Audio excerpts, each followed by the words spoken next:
Hi, it's Patrick Hutzel from IntensiveCareHotline.com, where we instantly improve the lives for families of critically ill patients in intensive care so that you can make informed decisions, have peace of mind, real power, real control, and so that you can influence decision making fast, even if you're not a doctor or a nurse in intensive care.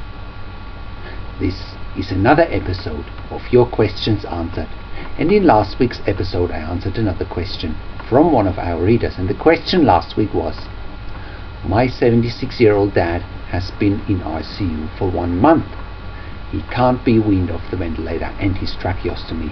What are the alternatives? Help.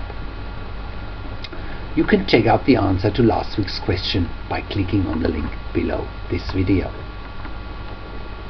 In this week's episode of Your Questions Answered, I want to answer another question from one of our readers, and the question this week is: my mother-in-law is in ICU with seizures and a brain tumour. She's not waking up. Can she survive? This question from Kelly formed part of a one-on-one phone counselling and consulting session with me. Kelly describes her mother-in-law's situation as follows. Hi Patrick, my mother-in-law has been in intensive care on a ventilator for over 2 weeks. She had a GBM, which is a glioblastoma or a brain tumour, 2 years ago that was grossly excised. She was admitted to the emergency room with refractory status epilepticus, which basically means she seized for 2 hours straight away and on and off for a week solid, and was immediately placed on a ventilator in the emergency room. Although the heavy sedation has been stopped for now,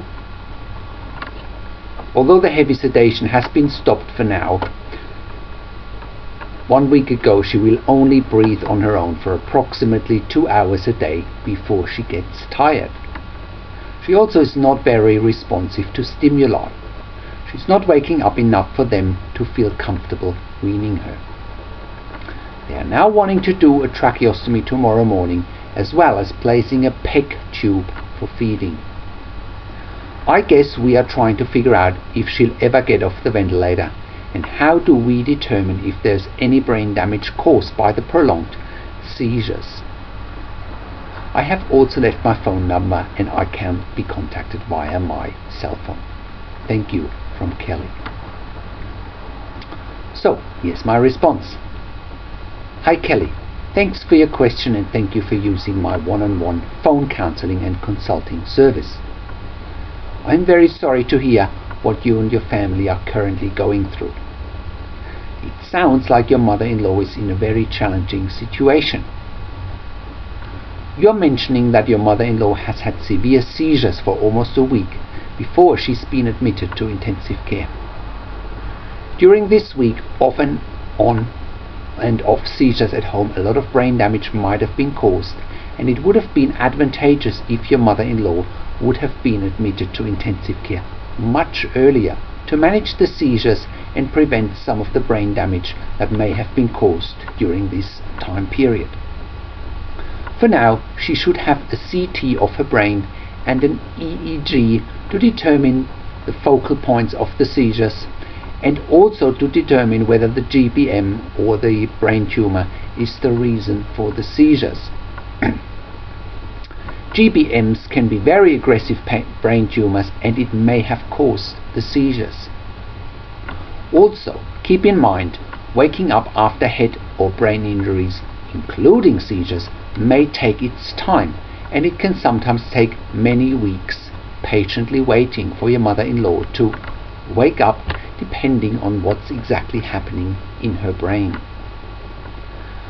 Also keep in mind that your mother-in-law would have been given some heavy sedation to manage the seizures, and this would have included midazolam or Versed, fentanyl or morphine for pain management, Keppra or Dilantin for ongoing seizure management, and therefore waking up would not be straightforward and a delay could be expected. here's an article and a video, or a link to an article and a video that explains more about waking up after a head or brain injury, and seizures fall into this category as well. And the video and the article is how long does it take to wake up from a traumatic brain injury or severe head injury. So check out the link to this article and video below. Of course, it's difficult to predict the future. However, doing a tracheostomy might be the right thing to do if you want to have more time. If you don't want to have more time, and if you think that your mother-in-law might not want to live with a tracheostomy and a PEG tube given her current circumstances, then you should make this clear to the intensive care team. It's a very difficult decision to make, especially since your mother-in-law can't make any decisions herself. Is this something that you and your family have discussed in the past? Did you ever discuss the worst case scenario with your mother-in-law, what she would want if she ever came into this situation? Depending on the answer to this question, you should proceed accordingly. Again, your mother-in-law may not come off the ventilator ever again. However, you and your family may want to spend more time with her. It's a decision you need to make. You may also, if time and your mother-in-law's condition allows, prepare for an end-of-life situation on your terms and not on the intensive care team's terms. And by that I mean looking at alternatives such as end-of-life home care, if that's what you want. Have you also considered that the intensive care team may want to do a tracheostomy and PEG in order to occupy one of their beds that's currently empty and make some money? I'm not suggesting that they do. However, in a situation like this, you need to look at all angles and all possibilities. It's really important in such situations to work out where the intensive care team stands and why. You may want to buy time with the tracheostomy and PEG and have your mother-in-law pass away at home and not in a sterile intensive care environment. In some countries, intensive home care is an option, including end-of-life situations on ventilators with tracheostomies. So check out intensive care at home. Those services may not be available in your area. However, you should start thinking about a variety of options in your situation if time permits. In any case, you and your family need to make informed decisions, have peace of mind, control, power and influence, no matter what this situation is going to throw at you. See how the next few days are going after your mother-in-law had the tracheostomy and the PEG. The tracheostomy and the PEG will almost certainly buy your mother-in-law time, and it certainly will be a good time to assess how she might go long term. The most important thing to know is really that she may wake up in her own time if the brain tumor is not too aggressive. This is what it'll come down to. Once the sedatives and the pain medications are out of your mother-in-law's system, she will need time to heal and wake up in her own time, and the tracheostomy and the PEG will give her the chance to do that if the brain tumor is not too aggressive. If the brain tumor is aggressive as they tend to be, it's very likely that nature will take its course irrespective of the tracheostomy and the PEG. If that's the case, make sure that your mother-in-law is getting good care and is not suffering. So I put some recommended resources together for you that you can check out below this video. I really hope that helps, Kelly. Please let me know if you have any other questions. I'm wishing you and your family all the best. So, how can you become the best advocate for your critically ill loved one? Make informed decisions, get peace of mind, control, power and influence quickly whilst your loved one is critically ill in intensive care. You get to that all-important feeling of making informed decisions, get peace of mind, control, power and influence when you download your free instant impact report now by entering your email below.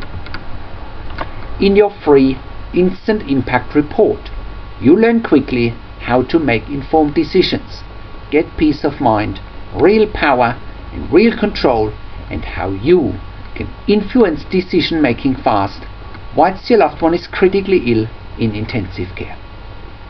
Your free instant impact report gives you in-depth insight that you must know whilst your loved one is critically ill or is even dying in intensive care. Sign up and download your free instant impact report now by entering your email below. In your free instant impact report, you learn how to speak the secret intensive care language so that the doctors and the nurses know straight away that you are an insider and that you know and understand what's really happening in intensive care.